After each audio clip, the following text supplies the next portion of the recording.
Welcome to my channel Happy Commerce Hub, an interesting way of learning by Simran Agarwal. Clear your basics of commerce here and also get notes of business studies, economics and accountancy here. To get latest videos, subscribe my channel and share with your friends.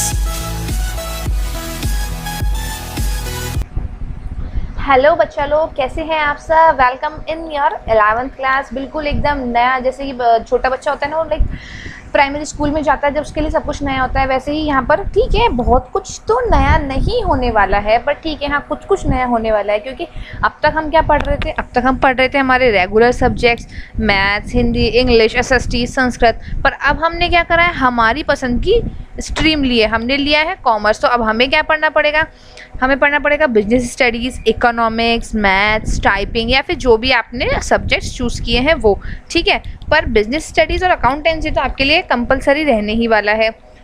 Syllabus की बात करी जाए तो मैंने मेरी video में syllabus आपको अच्छे से एक वीडियो बनाई है सिलेबस के लिए, और वहाँ पर एक एक पॉइंट मैंने डिटेल में बताया कि हम किस चैप्टर में क्या पढ़ने वाले हैं। यहाँ पर हम आज से स्टार्ट करेंगे चैप्टर नंबर 1, ठीक है। हम बड़ी बड़ी वीडियोस नहीं बनाएंगे, हम शॉर्ट वीडियोस बनाएंगे और चैप्टर्स को, एक ही चैप्टर को 3 से 4 पार्ट में कवर करके हम यहाँ पर पढ़ने वाले हैं, ठीक है।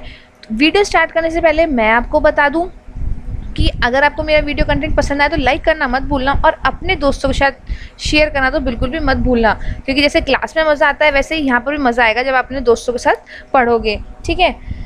तो कुछ कुछ बातें हम स्टार्ट करने से पहले जान लें। देखो, अब तक जो आप पढ़ते हुए आ रहे थे, ठीक है, वो बेसिक सब्जेक्ट से यहाँ थोड़ा स्ट्रीम अलग हो गया।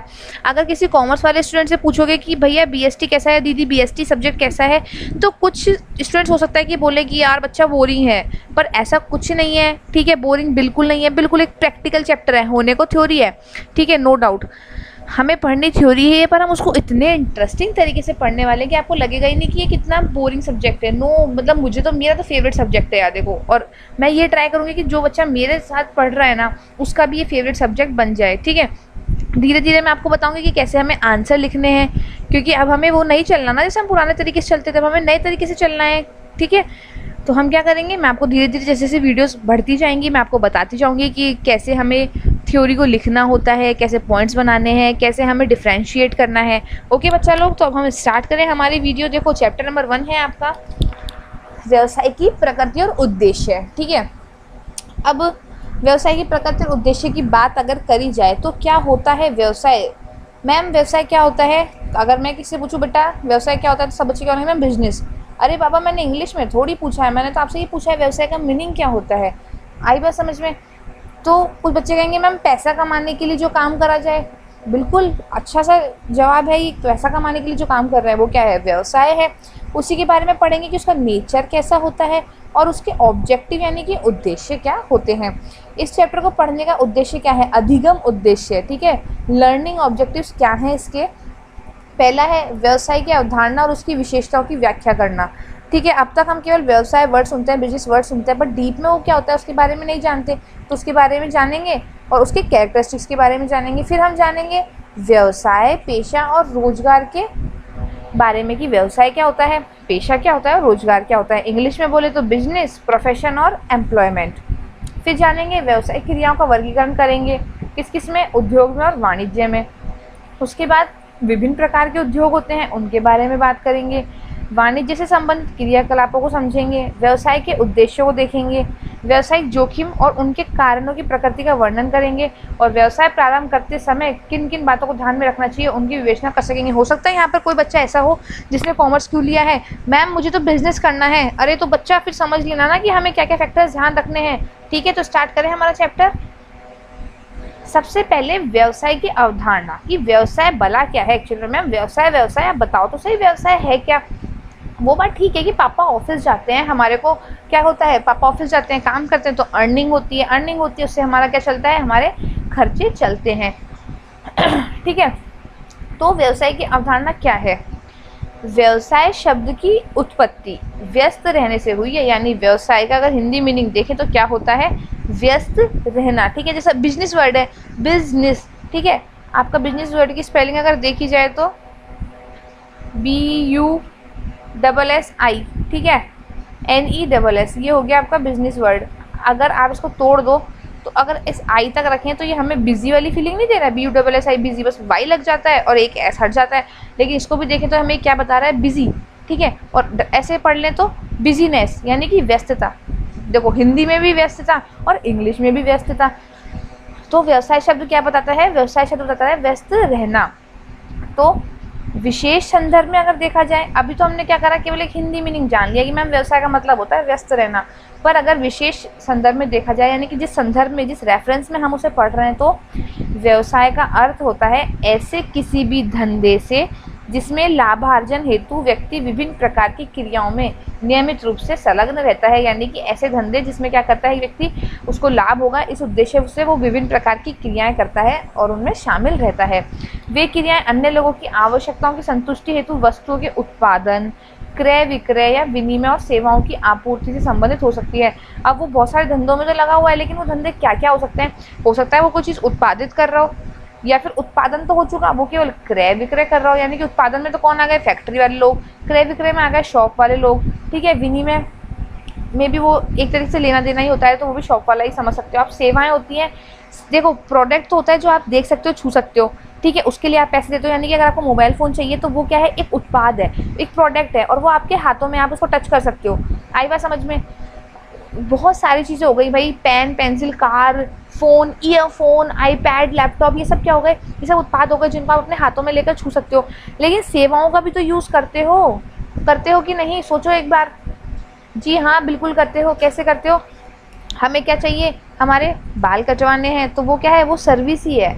वहाँ पर एक क्या कर रहा है, आपको ब्यूटी पार्लर वाली क्या कर रही है, आपकी हेयर कट दे रही है, फिर सैलून वाला आपको क्या कर रहा है, हेयर कट दे रहा है, डॉक्टर आपको क्या कर रहा है, चेकअप करके आपको मेडिसिन दे रहा है, ठीक है। तो वहाँ पर आप क्या कर रहे हो, उसको, हालांकि आप डॉक्टर को देख सकते हो पर उसके माइंड को नहीं देख सकते, और वो अपने माइंड के ही बिहाफ पर क्या कर रहा है, अर्निंग्स कर रहा है, क्योंकि उसने जो स्टडी करी है अपनी, ठीक है, उसके बिहाफ पर ही वो आपका इलाज कर पा रहा है, और उसी के उस पर वो क्या कर रहा है, अर्निंग कर रहा है। तो वो क्या हो गई, आपकी सेवाओं की आपूर्ति से संबंधित हो गई। ये क्या हो गया, आपके व्यवसाय की अवधारणा। आई होप आप लोगों को समझ में आया होगा। समझ में आया हो तो सब्सक्राइब करना ना भूलें, और साथ ही बेल आइकन दबा लें, ताकि जब भी मैं वीडियो पोस्ट करूं आपको सबसे पहले उसका नोटिफिकेशन मिल जाए, ठीक है। अब हम बात करेंगे थोड़ी सी और डीप में जाकर, कैसे कि प्रत्येक समाज में मनुष्य अपनी आवश्यकताओं की संतुष्टि हेतु अनेक प्रकार की क्रियाएं करता है। बिल्कुल, देखो एक इंसान समाज में रहता है, आई बात समझ में, और उसकी बहुत सारी आवश्यकताएं होती है जिनकी संतुष्टि के लिए वो काम करता है। अभी मान लो जैसे आपको वीडियो आप देख रहे हो, ठीक है, वीडियो देखते देखते आपको क्या लगी, भूख लगी, आप क्या जाओगे, भागे भागे वीडियो पॉज करोगे, मम्मा मम्मा मुझे कुछ खाना है, ठीक है। तो जो भी आपका खाने का मन होगा वो लेकर आ जाओगे। तो आपने क्या करी, अपनी आवश्यकताओं की संतुष्टि करने के लिए एक क्रिया करी। अब वैसे ही क्या होता है, समाज में बहुत सारे लोग होते हैं, वो अपनी अलग अलग आवश्यकताएं होती है। देखो आवश्यकताएं अलग अलग होती है। यहाँ हमने केवल एक बेसिक बात करी आपकी भूख की, पर जरूर होना एक भूख की आवश्यकता हो, बहुत सारी आवश्यकताएं वहाँ पर हो सकती है। ऐसे ही जैसे मैं अभी पढ़ा रही हूँ, पूरी वीडियोस इसी तरीके से बहुत हम इंटरेस्टिंग तरीके से कवर करेंगे, आपकी आसपास की चीज़ों को रिलेट करके कवर करेंगे, ताकि आपको समझने में बिल्कुल भी प्रॉब्लम ना आए।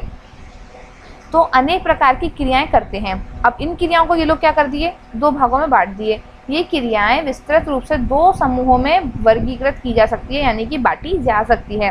पहला है आर्थिक क्रिया और दूसरा है अनार्थिक क्रिया, एक दूसरे के अपोजिट। आर्थिक यानी तो मतलब होता है अर्थ, अर्थ यानी कि धन।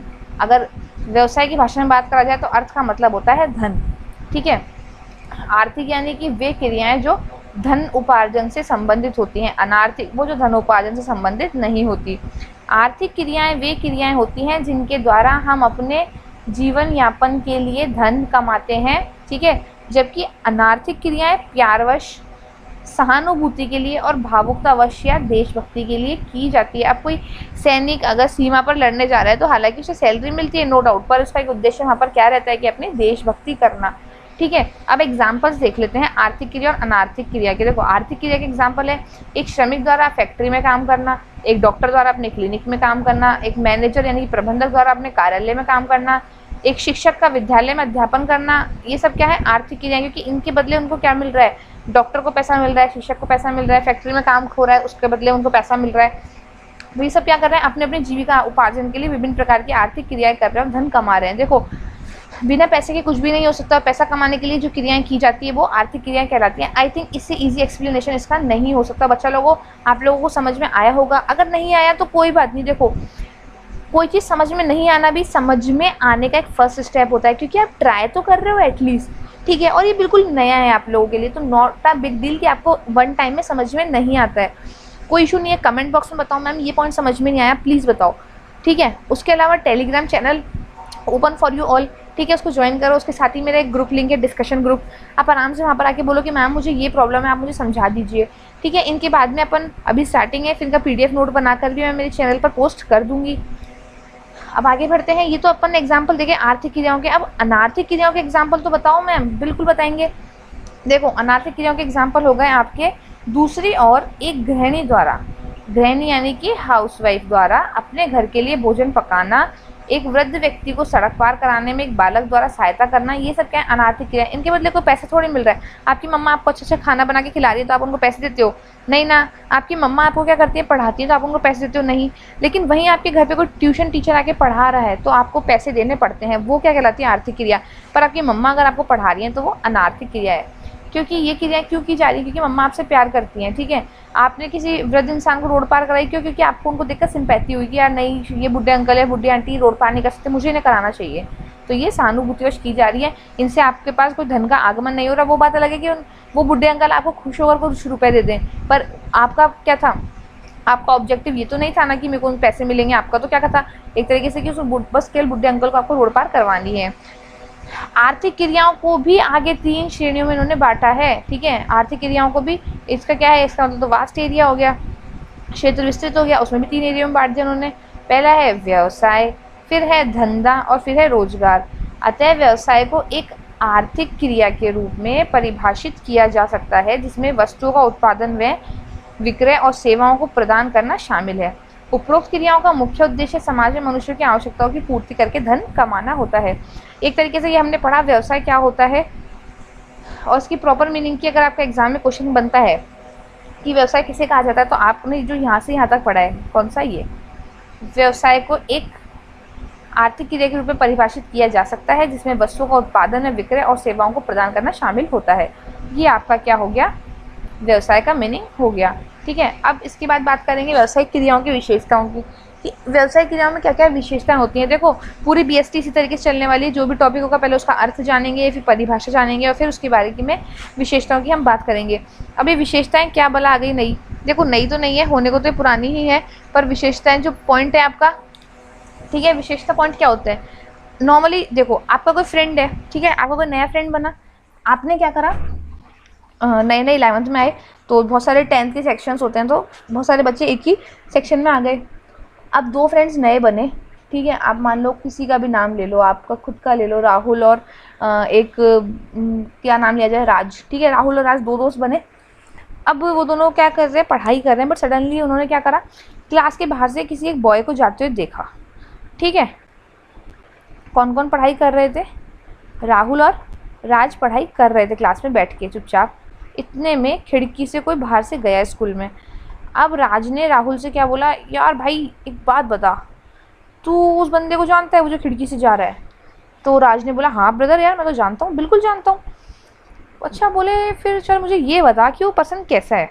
तो अब वो क्या करेगा, उसके बारे में बताएगा कि यार उसका नाम तो मितेश है और वो 10th क्लास का है, वो अपना जूनियर है, बहुत अच्छा ब्रिलियंट स्टूडेंट है, ठीक है। उसके बहुत अच्छा फ्रेंड ग्रुप है और सारे टीचर्स उसकी तारीफ़ करते हैं। तो अब उसने क्या बताया, उसने बताई विशेषताएं, ठीक है। आई बात समझ में, क्योंकि राज क्या जानता था, राज मितेश को जानता था। अब जैसे ही राहुल ने पूछा तो उसने उसके बारे में सारी बातें बता दी। तो उसने उसकी क्या बताई, कैरेक्टरिस्टिक्स की, उसका कैरेक्टर कैसा है, विशेषताएं कैसी हैं।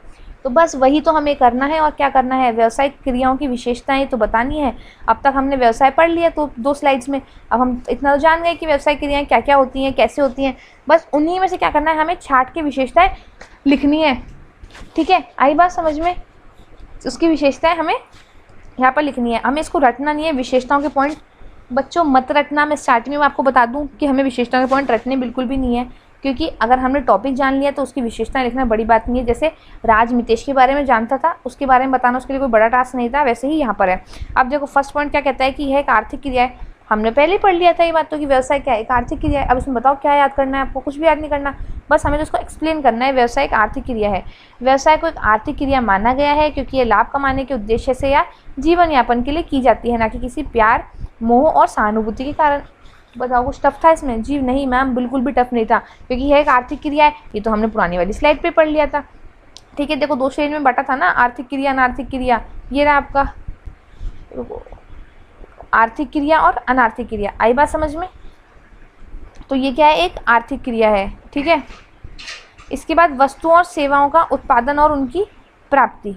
ठीक है, हम व्यवसाय में क्या करते हैं? व्यवसाय में वस्तु या तो उत्पादित करते हैं, ठीक है, या उनका विनिमय करते हैं, या फिर सेवाओं को उत्पादित करते हैं और उनको देते हैं। ये तो काम करते हैं। तो ये पॉइंट बन गया बहुत सिंपल सा, वस्तुओं और सेवाओं का उत्पादन अथवा उनकी प्राप्ति। वस्तुओं को उपभोक्ताओं के उपभोग के लिए सुलभ कराने से पहले व्यवसायिक इकाइयों द्वारा या तो इनका उत्पादन किया जाता है या फिर इनका क्रय किया जाता है। देखो, या तो फैक्ट्रीज क्या करती हैं, उनका प्रोडक्शन करती हैं, या फिर कुछ शॉपकीपर्स क्या करते हैं, जो माल उत्पादित हो चुका है उसको खरीद कर बेचते हैं। अतः प्रत्येक व्यावसायिक इकाई जिन वस्तुओं में व्यापार करती है उनका या तो स्वयं उत्पादन करती है या आपूर्ति करने के लिए उत्पादकों से प्राप्त करती है। वस्तुएं या तो उपभोक्ता वस्तुएं हो सकती हैं, ठीक है, जो प्रतिदिन काम में आती है। उपभोक्ता वस्तुएं कौन सी होती है? जो डे बाय डे हम लोग यूज़ में लेते हैं, चीनी, पेन, नोटबुक। और पूंजीगत वस्तुएं यानी कि जो प्रोडक्शन करते हैं लोग और जो लॉन्ग टाइम के लिए चाहिए होती है, वो होती है पूंजीगत वस्तुएं, मशीन, फर्नीचर आदि। ठीक है, सेवाओं में यातायात, बैंक तथा विद्युत की आपूर्ति आदि को शामिल कर सकते हैं, क्योंकि हमें लाइट दिखती नहीं है, बैंक में काम तो हो रहा है, बैंक दिख रहा है, पर वो एक तरीके से हमारी सेवा है। और यातायात भी क्या है? सेवा ही होती है, क्योंकि बस तो आप खरीद के रखते नहीं हो ना, आप तो बस में आते जाते हो, तो वो यातायात सेवा हो गई हमारे लिए, जो उपभोक्ताओं को सुविधाओं के रूप में सुलभ कराई जाती है। देखो, ये पॉइंट था वस्तुओं सेवाओं का उत्पादन उनकी प्राप्ति, ये हमने जान लिया अच्छे से। बस हमें क्या करना है? अब उसको डिस्क्राइब करना था, और वो भी हमने समझ लिया है। सी पॉइंट की बात करें तो मानवीय आवश्यकताओं की संतुष्टि के लिए, ठीक है, व्यवसाय क्यों करा जाता है? मानवीय आवश्यकताओं की संतुष्टि के लिए वस्तुओं सेवाओं का विक्रय विनिमय करा जाता है। तो बस ये पॉइंट हो गया, मानवीय आवश्यकताओं की संतुष्टि के लिए वस्तुओं सेवाओं का विक्रय या विनिमय। प्रत्यक्ष या अप्रत्यक्ष रूप से व्यवसाय में मूल्य के बदले वस्तुओं सेवाओं का हस्तांतरण और विनिमय यानी कि लेना देना शामिल होता है। यदि वस्तुओं का उत्पादन उत्पादक द्वारा स्वयं के उपभोग के लिए किया जाता है तो ऐसी क्रिया व्यवसायिक क्रिया नहीं मानी जाएगी। ठीक है, अगर आप अपने लिए घर में कुछ बना रहे हो, कुछ पका रहे हो, तो व्यवसायिक क्रिया नहीं। वहीं अगर आपका रेस्टोरेंट है और आप उसको क्या कर रहे हो? बना रहे हो, तो वो क्या है? व्यवसायिक क्रिया, क्योंकि आपका उद्देश्य क्या है? उसको बेचकर पैसे कमाना।